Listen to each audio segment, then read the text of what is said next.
After battling leukemia and prostate cancer, veteran actor and seasoned broadcaster Sadiq Daba died on Wednesday in a Lagos hospital. Daba, one of Nigeria's most loved TV stars who appeared in early soap operas and many other movies before his death. And the people as they go by without a frown. I must be going now. Yeah. When do you expect you back? Oh, I don't know. About 2 or 3 days. But I must try and get the application process before I return. Oh, Papa, please let me give you something for my brother. All right. It's nothing, but at least something. All right. Beatrice, take good care of your mother while I'm away. I don't want any fighting. And don't play any tricks on your uncle. And look after the farm. Don't worry, Papa. Everything will be all right. All right. And remember, if you have any problem, go straight to my friend Becky. Do you understand me? Yes, Papa. Please give this to him. And all get right. him for me. Okay. Well, we're going. Thank you.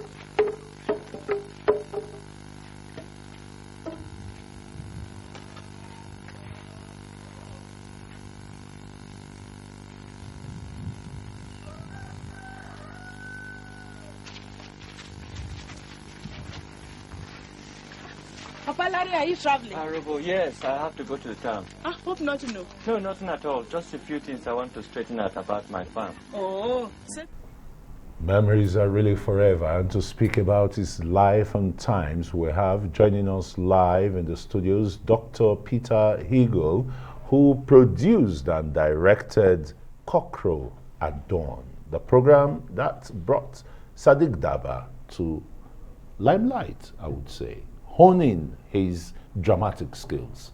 Dr. Igho, very warm welcome to Newsnight.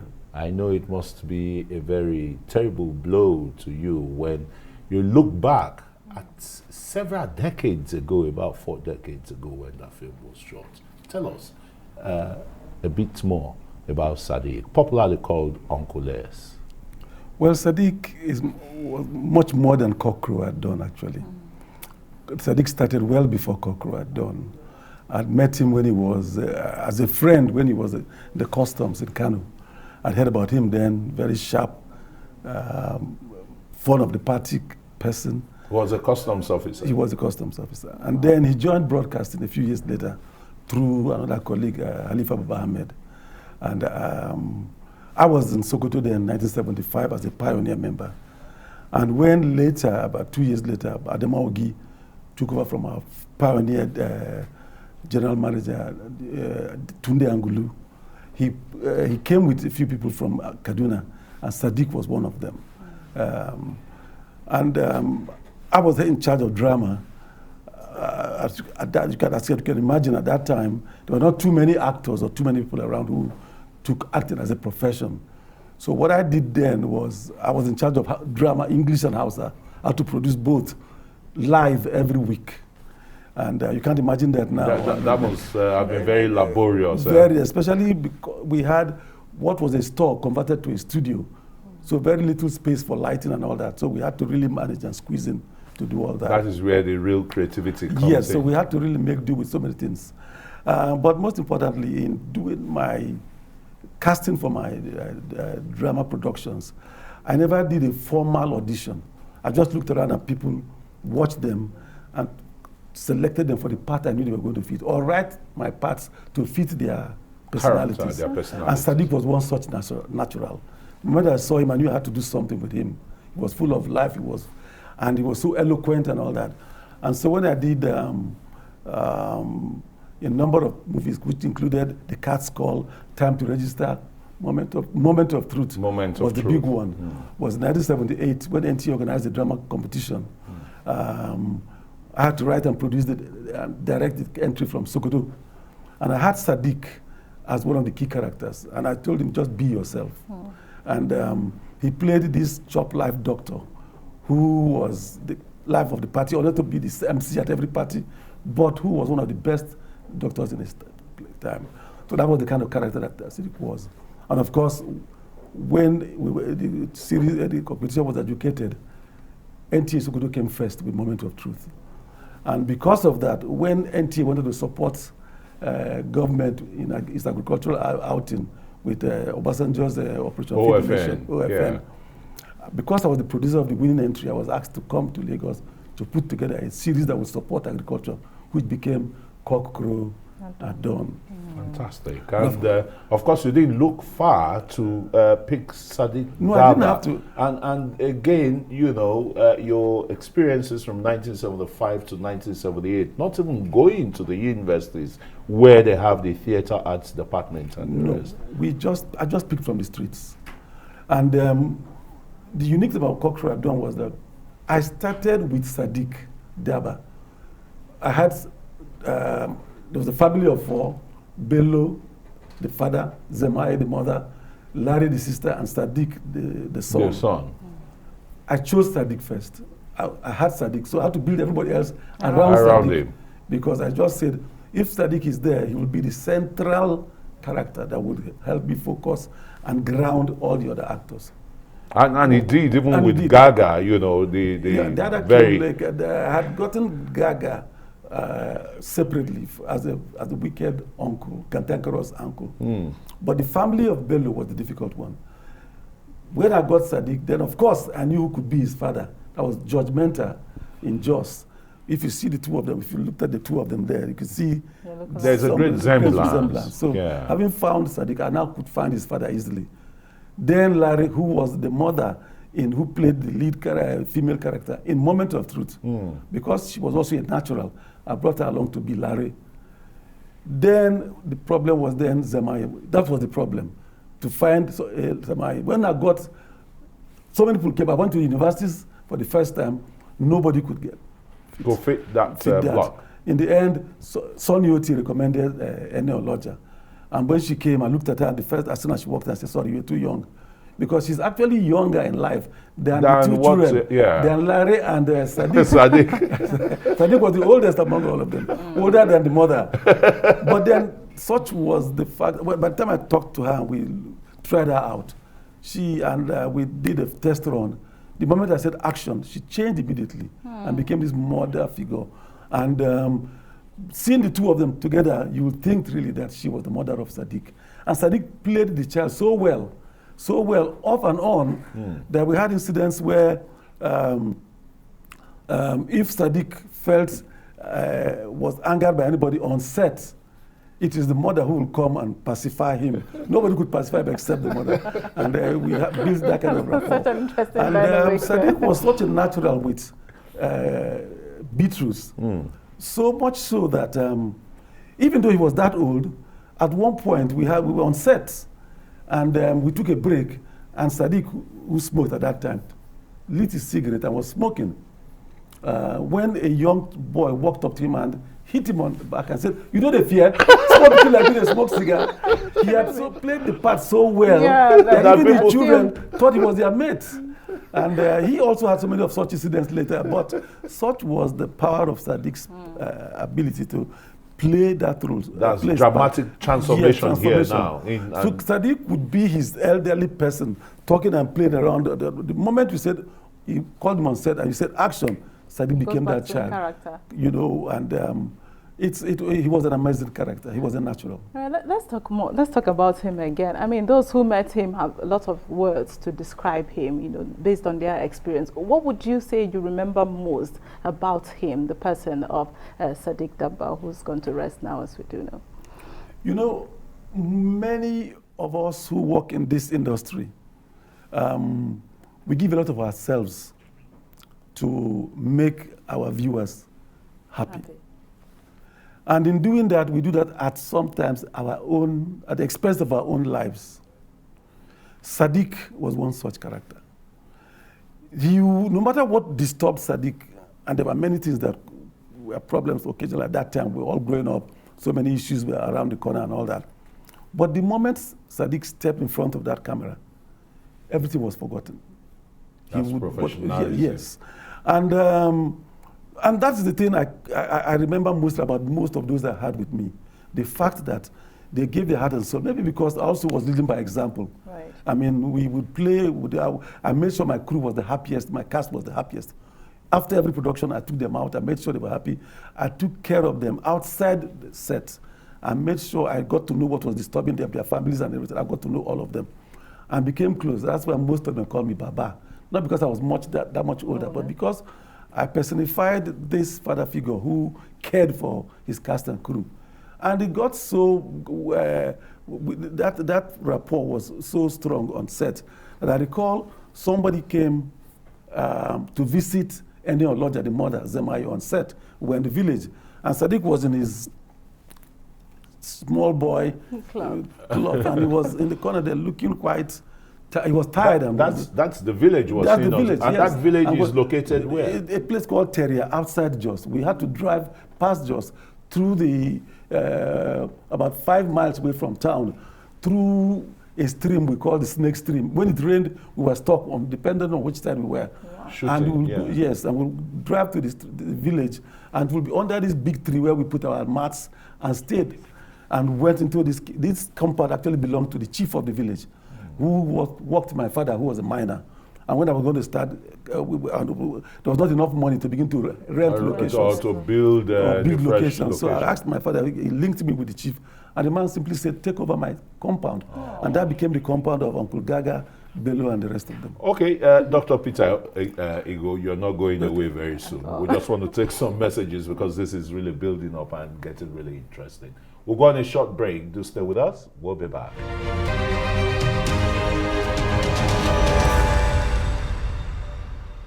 Thank you for still staying with us. This is Newsnight coming to you from the nation's capital, Abuja. I am Amaka Okoye. And I am Christian Ogodos. They have ace producer and director Peter Igho, the man behind Cockroach at Dawn, one of the very several dramas that he produced, directed, and with Sadiq Daba in it. You were trying to make some submissions before we went on break. Yes, you asked me what I would like to remember Sadiq by, and I started by saying that he gave himself.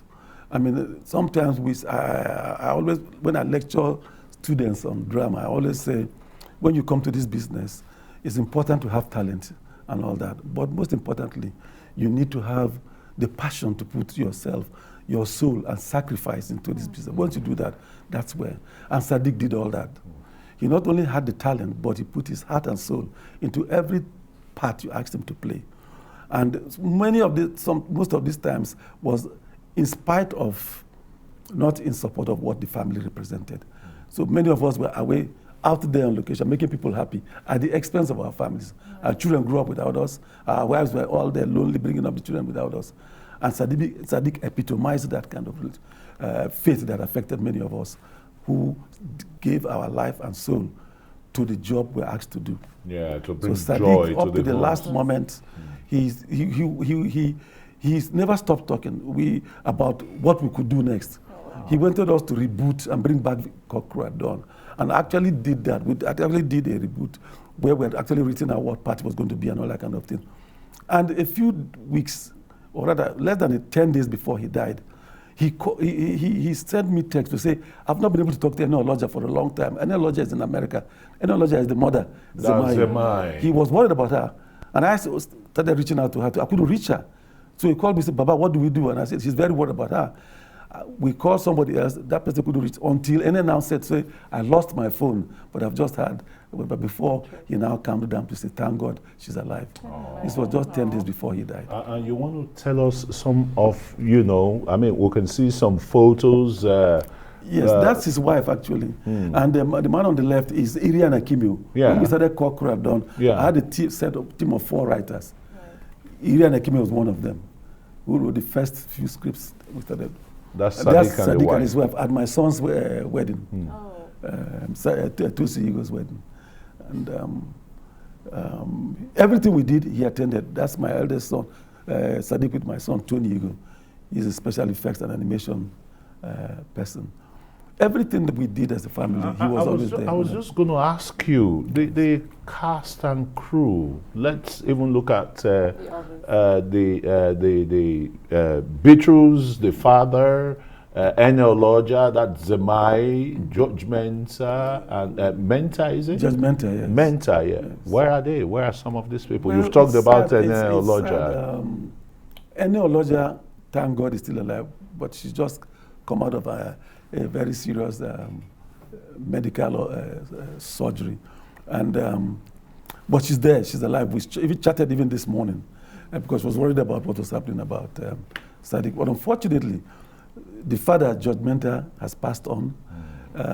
Larry, the sister, has passed on. That is, Bello is passed on. Bello has passed on, that's the father. That's the father, Judge Menta. yeah. Larry Tola Awobode was a lecturer actually in the university who played the sister. Yeah. She's also passed on in the US. Uncle Gaga, the cantankerous uncle, has also passed on. And so we've lost quite a number. My cameraman, who was when we started shooting, I shot on film. On film, celluloid. yeah. And I was lucky to have him because he came from the film industry and usually also, from the Federal Ministry of Information. Federal Ministry of Information, yeah. you got it right. He's also passed on. And so we've lost quite a number of them. It must be very touchy, very, particularly very touching, when, I don't know if they can play back, the opening sequence again of the theme music and the rest, Again, that opening theme music came from Bongo Bongo Sikwe. Sikwe. Yeah. In fact, when I was in secondary school, we all grew up with the music of Bongo Sikwe. Knowing Bongo. Yes, knowing very well. And I loved all his songs. I could sing all his songs. And so when I got this job to do Cockroach, and I knew in my mind what visuals I was going to do. I was going to compare the urban and the rural areas, favorable to the rural areas. Part of our mandate was to dissuade this urban migration, rural urban migration. Rather, yes, it should be. So that is why we had issues with the people in town having too many problems. We said, why continue to stay in town when you can go back to your village and have a better life? And so we had the Bello family moving back to the village. After he lost his job in the bank? And, not in the bank, in a brick factory. In a brick factory, yes. But I remember him going to the bank to look for a loan and all that. But it was the power of, I beg to divert a bit, the power of Cockroach at that time, that when he went, since you mentioned it, to the bank to get a loan, and we had him stay. After seeing the bank, because they delayed him for so long, he didn't have a place to stay and was looking for a hotel to stay. And he ran into an old friend, a lady friend, whom he had known years back. And she said, "What are you doing here?" He said, "Well, I'm here for a bank, but I'm looking for a place to stay." I said, "Why look for a hotel to stay? You can stay with me." So he stays with her for a day or two. And the moment we had that happen, and we transmitted that episode, we got the letter was written by Director General. I should be removed. I'm trying to, the only honest, good family man in Nigeria who want to corrupt him now with a girlfriend. And we had to apologize. That was the reactions of the viewers, yes. Not from your organization. The reaction from the viewers. For them, Bello was the perfect husband. A symbol, yeah. Zemaya was the perfect mother who had to deal with these two troublesome children and all that. Particularly Sadiq. Sadiq, Beatrice. Beatrice rather, were being a growing child in the program. This was the kind of family that we built. And Zemaya carried her love as a mother for Beatrice so far that I recall at one point, and I don't know whether they will want to let me to tell the story, somebody who was like a fiancé of hers, who was serious about her, came to visit and saw him looking quite tattered and wretched, like in the village there on the mat.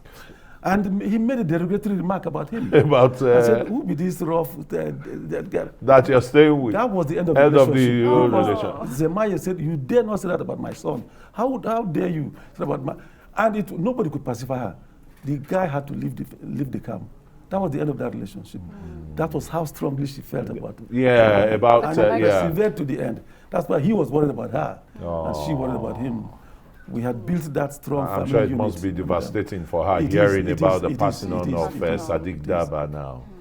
You see, the farm in Sokoto, we had good bosses in Sokoto when we started from 75, from Angulu to Adama Ogi to Kiri Ahmed, Bello to know. We had wonderful bosses who let us to explore your your creativity. So when I said I wanted this, they just said, go ahead and do it. Even then, it was analog period. The period of analog, Humatic. Yes. The Humatic big, of yes. course, you're familiar with that. And we started these huge, humongous tapes that you couldn't carry. And everybody, don't forget that when we started, the only drama series on air were Village Headmaster, Samanja, and Masquerade, all studio-based. And we too were studio-based, and then later people like other stations started having their own drama series, but all studio-based. But when just I like Hotel the Jordan too. Hotel the Jordan came on later, yes. But because I was restless, I just couldn't allow myself to be constrained there. Having put a set here and said, this is the market, put another set here and said, this is the palette, and I said, no. I started moving out. Bring natural so I started settings. using the cine cameras for film to go and shoot little clips outside and then bring it there. But after a while, I started moving drama outside. And that's how we are credited with moving drama from the studio, comfort of the studio to location. We invented shooting entirely on location. That's why Cockroach had so many accolades. One of which was that it's the first drama series shot entirely on location. Natural setting. Natural setting. Wow, wish we got all the time to continue to interrogate you. I know getting the archival materials of Kokora done may be helluva for you, but I don't want to go there. Peter Igho, thanks so very much for coming on Newsnight and talk about Sadiq Daba, rest in peace. Amen.